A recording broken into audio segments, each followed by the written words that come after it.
kuendeleza vijana na Injili, ikiwa ni mwishoni wa makambi hapa kanisa la Mikwambe, na tuko mmoja ya washiriki ndani ya kanisa la Mikwambe. Wapenzi watazamaji, wangependa kufahamu majina yako na unahusika na huduma gani hapa kanisani? Mimi naitwa Bunare Daniel. Hapa kanisani ni mkuu wa huduma, lakini kwenye tukio la makambi nimekuwa nikishiriki kama msimamizi au mwenyekiti wa kamati ya maandalizi ya hili kambi. Na katika haya makambi, ukiwa umehudhuria vipindi vingi hapa ndani ya kambi, na kipindi gani ambacho ulikuwa unakipenda zaidi ndani ya hiki kambi? Kiukweli makambi ya vipindi vyote vimekuwa ni muhimu, lakini kipindi ambacho kwangu nimekuwa nikikipenda na sikutamani sana kukikosa ni kipindi cha familia. Kwa nini ni kipindi cha familia? Kipindi cha familia nimekuwa nikipenda kwa sababu kimekuwa kikitufundisha malezi ya watoto, lakini namna familia inavyoweza kuishi, lakini pia kimetufundisha kwamba katika familia ni sehemu kubwa ya utume wa Injili. Kupitia familia Injili inaanza. Kiwewe binafsi ndani ya iko kipindi umepata badiliko gani, au katika familia yako una mabadiliko gani baada ya kujifunza iko kipindi? Yako mambo mengi ambayo nimejifunza na yanifanya niweze kutafakari na kutathmini familia yangu, lakini moja ya eneo ambalo limekuwa ni muhimu sana ni swala la maombi ya familia. Lakini pia katika familia, jambo jingine ambalo limekuwa ni muhimu kwangu ni kwamba tunapaswa kama familia kupanga malengo ya namna ya kupeleka Injili katika ulimwengu kama ambavyo tumetumwa na Kristo kufanya hiyo kazi. Watazamaji wanaokutazama, napenda kufahamu neno familia, kadri ulivyozidi kujifunza ndani ya hii wiki nzima, familia ni nini?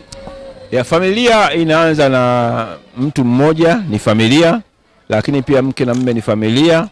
Watoto pia wanapoongezeka wanakuwa ni sehemu ya familia, na mwisho hata wageni ambao wanaingia kwenye familia wakati wakiwa chini ya uangalizi wa familia wanakuwa ni sehemu ya familia. Sehemu ya familia. Je, nani ni kiongozi wa familia, au kiongozi ndani ya familia kuna kiongozi nani, au kuna kiongozi au kuna ngazi ambao imepangwa kuwaona viongozi ndani ya familia? Kulingana kwa mujibu wa maandiko, familia yuko baba ambaye ndio kichwa na mama kama msaidizi wake.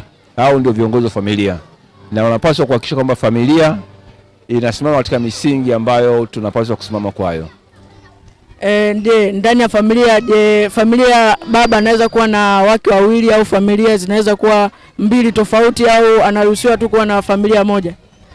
Familia kiukweli ni mke na mume mmoja na mke mmoja, na ndio maana tukajifunza hata masuala ya malezi ya watoto. Kuna umri ukifika, watoto wakishafikisha umri fulani hawapasi kuwa tena sehemu ya familia, wanapaswa kutoka na kujitegemea badala ya kuendelea kukaa na familia. Unaweza kukaa na familia ya kijana na miaka 35 yuko kwenye familia yako ukasema ni sehemu ya familia. Atakuwa ni sehemu ya familia tu kwa makusudi maalum, kama ni mgeni amekuja siku 2-3 anaondoka, lakini familia ya kudumu hapaswi kuwa sehemu ya familia. Kifupi ni kwamba ni baba pamoja na mke wake, hao wawili ndio familia, pamoja na watoto wao ambao bado wanategemea wazazi, ndio sehemu ya familia. Ni changamoto gani ambazo familia zinaweza kukumbana nazo akiwa ndani ya familia? Tupe machache tu, mawili au matano. Changamoto kubwa ambayo tumejifunza katika somo la juma hili kuhusiana na changamoto za familia ziko kwenye upande wa malezi, na hasa masuala ya teknolojia inapobadilika. Vijana wengi, watoto wengi wamejikita kwenye teknolojia na kulisahau neno la Mungu. Kwa hiyo imekuwa ni changamoto kubwa ambayo imefanya malezi kuwa magumu, kwa sababu wazazi wengi hasa wenye miaka zaidi ya 15 ya ndoa wamejikuta kwamba hawa ni wazazi ambao wakati teknolojia inaanza walishapita na huo wakati wa teknolojia. Kwa hiyo wameshindwa kuendana na teknolojia iliyopo. Na moja ya solution ambayo tumejaribu kuifikiria, suluhisho ni kuhakikisha kwamba tunajitahidi na sisi kujifunza teknolojia ili tuweze kuwasaidia watoto wetu pamoja na mabadiliko ya teknolojia, wajifunze kwenye teknolojia, lakini wajue kwamba Biblia pia nayo ina muongozo, na ikiwezekana kabisa neno la Mungu pia litumiwe teknolojia kuwaingizia vijana watoto waweze kuelewa neno la Mungu kupitia teknolojia ambayo wanayo sasa hivi mkononi mwao. Unashauri wazazi watumie mbinu gani katika malezi ya watoto wao? Mbinu ya kutumia ni kweli kwamba ulimwengu unakimbia kwa haraka na imekuwa ni changamoto ya malezi, lakini jambo kubwa la kwanza ambalo wazazi wanapaswa kulifanya ni kuhakikisha kwamba wanaomba kwa ajili ya watoto wao. Wanaomba kwa ajili ya familia yao, wanaomba kwa ajili ya watoto wao. Maombi yana nguvu. Bila maombi mambo mengine yote hayawezekani. Lakini pia wawe marafiki na watoto. Ukishakuwa rafiki na mtoto, mtazungumza, atakueleza shida yake na wewe utampatia suluhisho. Lakini usipokuwa rafiki na mtoto, utaomba sawa, lakini mtoto atakuwa mbali na wewe na atakuwa karibu na dunia itamfundisha mambo yasiyofaa. Kwa hiyo kama mzazi, hakikisha kwamba unamwombea mtoto wako, haijaisha na umri gani, lakini pia unakuwa karibu na mtoto wako.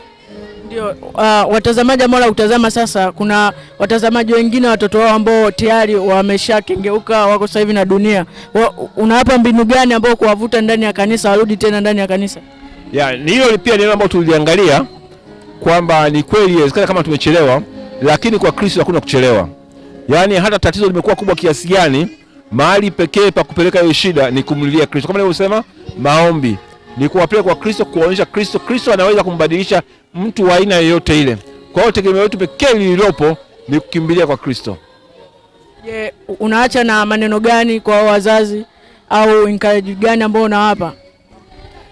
Mimi tu wazazi ambacho ninataka kuwaomba ni kwamba waendelee kujenga misingi ya malezi ya watoto kupitia neno la Mungu. Na hakuna njia nyingine ambayo unaweza kulea mtoto nje ya njia ya maandiko matakatifu. Maandiko matakatifu ndio msingi pekee ambao unaweza kupatia njia na nuru ya kulea watoto vizuri. Hiyo ni njia pekee. Je, kuna makambi yajayo ya hili kanisa, unashauri waongeze kitu gani ili kuendelea kuwavuta vijana ambao wako nje ya kanisa? Kwenye makambi yajayo, kwanza niseme kwa makambi yetu limekuwa ni bora sana. Limekuwa ni bora la kiwango cha juu. Mimi kwangu hata tukiwa na kambi la namna hii bado tutaridhika. Lakini pia jambo jingine ambalo tunapaswa kulifanya kwenye kambi lijalo ni kuwapatia nafasi vijana kushiriki kuanzia maandalizi mpaka kushiriki katika vipindi mbalimbali ambavyo vinaendeshwa. Vijana wapewe nafasi ya kushiriki katika makambi, lakini pia vijana wawe tayari kupokea nafasi kwa ajili ya kushiriki. Ukiachana na makambi, je, kuna kisa gani kwenye Biblia ambacho unakipenda? Kwenye Biblia viko visa vingi ambavyo navipenda, lakini sehemu kubwa ya jambo ambalo nalipenda kwenye Biblia ni maisha ya Daudi. Kwa nini ni maisha ya Daudi?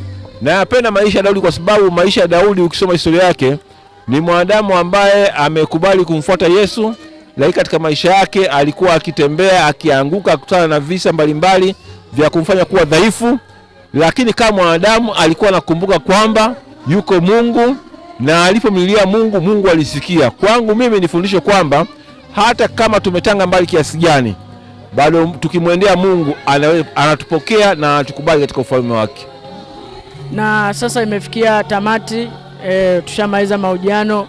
Wapenzi watazamaji, wangependa uwaache na ombi, uombe. Sawa, tuombe. Baba yetu na Mungu wetu naishi mahali pa juu mbinguni, tunakushukuru sana. Umekuwa mwema kwetu katika kipindi hiki kifupi ambacho tumejadili kazi yako. Ninakusihi Mungu, kila mmoja ambaye amesikia afanyie kazi ambayo tumezungumza, kwa sababu ni neno lako. Ninaomba Kristo uweze kutusaidia sisi wazazi, lakini pia wasaidie vijana kukuelewa wewe Mungu wetu kupitia neno lako. Asante kwa kuwa pamoja na sisi katika Yesu Kristo, amina. Sasa imefikia tamati na Mungu akubariki. Amina.